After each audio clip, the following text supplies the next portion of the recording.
Why would a teacher lock the classroom door with the two worst bullies still inside and then stare into their eyes like he was ready to kill? Nothing made sense in that moment. He didn't yell, he didn't threaten. He just said one sentence that froze the blood in their veins. "I'm not here to teach you, and I'm here to end this." And that was just the beginning. What would you do if the teacher you bullied turned out to be someone trained to kill with his bare hands? It started like any ordinary Monday at Brookwell High, a rundown public school where chaos roamed freely through the hallways, and fear wasn't from the teachers but from the students. The so-called lords of the school were a group of wealthy, ruthless bullies who had made it their mission to break every new teacher who dared set foot in room 6B. Some cried, some quit, some just disappeared. That morning the air felt different. A man walked through the school gates. No introduction, no smile. Just a worn-out leather bag, steel-grey eyes, and a calmness that didn't match the noise around him. He was the new substitute English teacher. No one knew his name. The school only knew what they saw, a quiet man who looked too soft to survive a week. The bullies smirked. "He won't last a day," one of them laughed, spitting gum on his chair before class even started. But what no one knew was that this soft man had once been trained to disappear in shadows, dismantle weapons blindfolded, and end threats before they even knew he was there. And when they crossed the line, he wasn't going to teach them literature. He was going to teach them fear. But the first lesson hadn't started yet. Mr. Keller, that's what the front office called him. No first name, no details. Just Mr. Keller, a man with no past, no social media, and no personal records the staff could find. He simply appeared, assigned as a long-term sub after the last English teacher left mid-semester without a word. The students whispered that she'd had a breakdown, but the truth was she had fled. Fled from the daily torment dealt out by 5 students who acted like they owned the building. Bryce, Caleb, Trent, Logan, and the worst of them all, Tyler Crane, the son of a wealthy businessman who practically funded half the school's new gym. Tyler walked like he had bodyguards, smug, untouchable, and vicious when no one was watching. To them, Mr. Keller was just another lamb, a new toy to break. The first week was light work, calling him sir in a mockingly respectful tone, interrupting his lessons with loud music from their phones, making rude jokes under their breath. Keller never flinched. He didn't scold, didn't shout. He just watched, quiet, cold. "He's scared of us," Caleb said one afternoon. "He's just like the rest." But Logan disagreed. "Nah, he's weird, man. He looks at us like he's measuring something." Still, the others laughed it off. They weren't used to fear. They were used to causing it. Then came the first act of real humiliation. During third period, while Keller stepped out for 5 minutes, the boys smeared glue across his desk chair and filled his drawers with shredded papers. When he returned, he didn't even react. He calmly took a spare chair, wiped off the glue, and began class like nothing happened. No anger, no punishment, no complaints to the principal, just silence. That silence. It wasn't weakness. It was something far more dangerous. But they were too arrogant to sense the storm brewing underneath, too busy laughing to notice that Mr. Keller had stopped blinking when he looked at them. And the first real mistake, it was still coming. By the third week, the bullies grew bolder. Keller's lack of reaction only fueled their appetite for destruction. They needed to break him, publicly, completely, not just for fun, but because deep down, his calmness unnerved them. There was something about the way he stood there unfazed, like a statue carved from war, so they pushed harder. One morning, as Keller walked into the classroom, he found the board covered in crude drawings mocking his appearance, and a note taped to his desk that read, "You don't belong here. Leave before we make you." The whole class laughed, expecting him to lash out. But again, he didn't even blink. He erased the board, placed the note in his jacket pocket, and started teaching Shakespeare as if nothing had happened. It was infuriating. To them, that quiet was an insult, like he was above their games. So Tyler took it a step further. He hacked into the school's PA system and played an edited recording of Keller's voice, spliced together to make it sound like he was confessing to something disturbing. It blared across the halls during lunch. The cafeteria erupted in laughter. Even some of the teachers chuckled nervously. No one stopped it. Keller stood in the doorway the entire time, listening to the mockery echoing off the walls, like a soldier watching bombs fall from the sky, not afraid, but waiting. That night, after everyone had left, Someone found the PA system completely dismantled. Not broken, dismantled. Every wire snipped clean. Every screw placed back into a neat pile. The tech guy swore he didn't do it, but no one asked Keller. The next day, Tyler and the others doubled down. They dumped a dead rat into Keller's briefcase. He opened it in front of the class.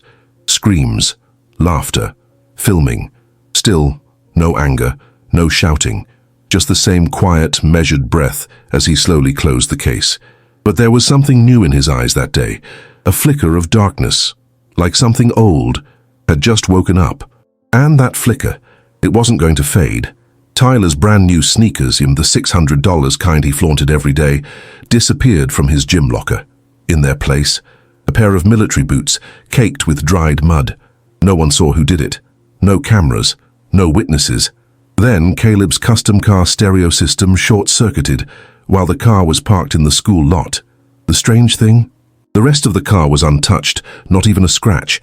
But inside, the speakers had been removed and crushed, like someone wanted him to hear the silence. Trent found his house key bent in half inside his own locker. At first, the boys blamed each other, thinking it was some twisted prank. But then Bryce went missing for 3 hours during school. He swore someone had locked him inside a supply closet, a place only staff had keys to. When they found him, he was sweating, shaken, and muttering something about hearing footsteps circling the door, slow, steady, deliberate. But the worst came to Logan. Late one evening, he stayed behind for detention. The teacher supervising had stepped out for just a moment.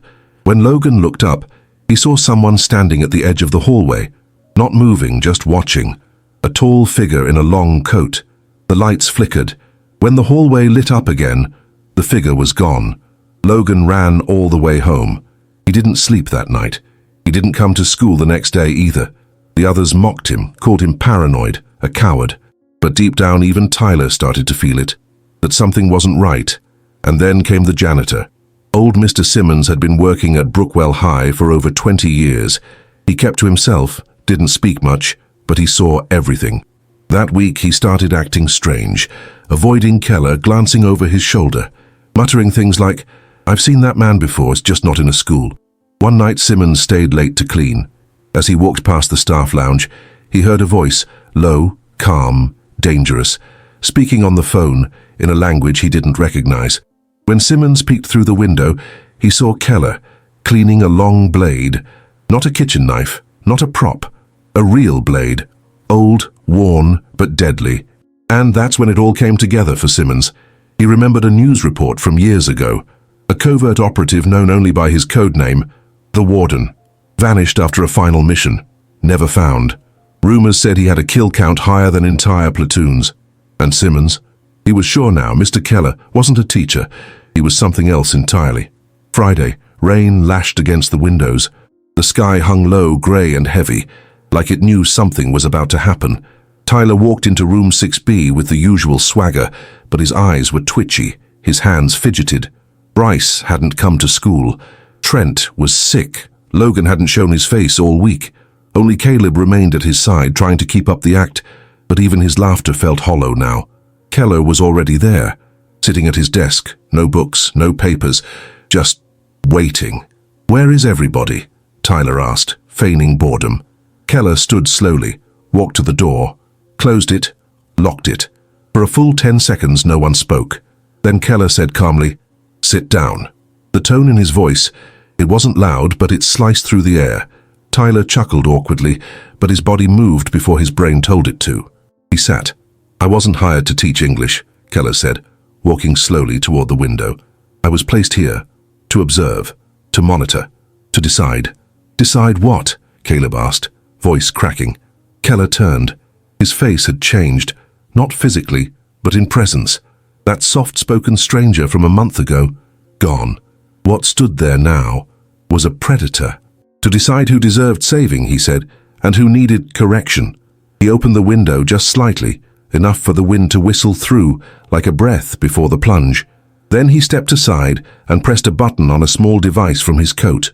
Across the school, every classroom door locked simultaneously. Tyler's face drained of color. "You think you're above consequence," Keller continued. "You humiliate, you destroy, you laugh while others suffer. But that ends today. "What are you, some kind of psycho?" Caleb shouted, standing up.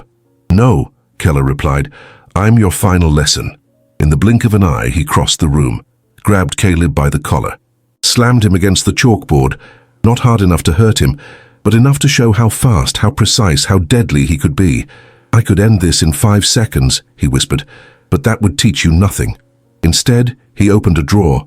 Inside, files, photos, videos, recordings of every act the bullies had committed, every prank, every assault, every insult, all meticulously documented. "I'm not here to kill you," Keller said, eyes locked on Tyler. "I'm here to expose you." At that moment, the classroom projector turned on by itself. Security footage, spliced and edited, played across the screen. A hidden file had been sent to every teacher, every parent, every administrator. The truth, in full color. "You messed with the wrong man," Keller said coldly. "Now the world will see who you really are." Tyler's scream of rage echoed down the halls, but no one came to help him. By Monday, everything had changed. The videos had gone viral, not just within the school, but beyond. News outlets picked up the story. Elite assassin exposes high school bullies while undercover as teacher. It sounded like a movie, but it was all real. Tyler Crane was expelled. His father's lawyers tried to clean up the mess, but public opinion was a wildfire, and not even money could smother it. Caleb and Trent faced juvenile charges. Bryce's family transferred him to another state overnight. Logan never came back to school, he didn't even say goodbye. And Keller? He vanished, no resignation, no final meeting. His classroom was found spotless, everything cleaned out, except for one thing, a single red pen placed dead center on the desk, beside a note that read, "Justice is earned, not given." Some say he was a government agent. Others believe he was a ghost from someone's past, sent to right a wrong. Mr. Simmons is the janitor, quit the next day. But before he left, he told the principal, "You were lucky. That man didn't come here to hurt anyone. He came to protect the next victim before it was too late." The school tried to move on. New teachers came, security increased, the culture slowly changed. But students still whispered in the hallways about the quiet man with war in his eyes who walked into hell and turned the flames on those who lit the fire. No one ever bullied another teacher at Brookwell High again, and as for the students who watched it all unfold, they learned something no textbook ever taught them. Sometimes the quietest person in the room is the one you should fear the most. What would you do if your worst enemy turned out to be someone trained to end you without leaving a trace? Let us know in the comments. And if this story made your heart race, don't forget to like, subscribe, and share with someone who needs a little poetic justice in their life. Until next time, stay sharp, stay kind, and never underestimate the quiet ones.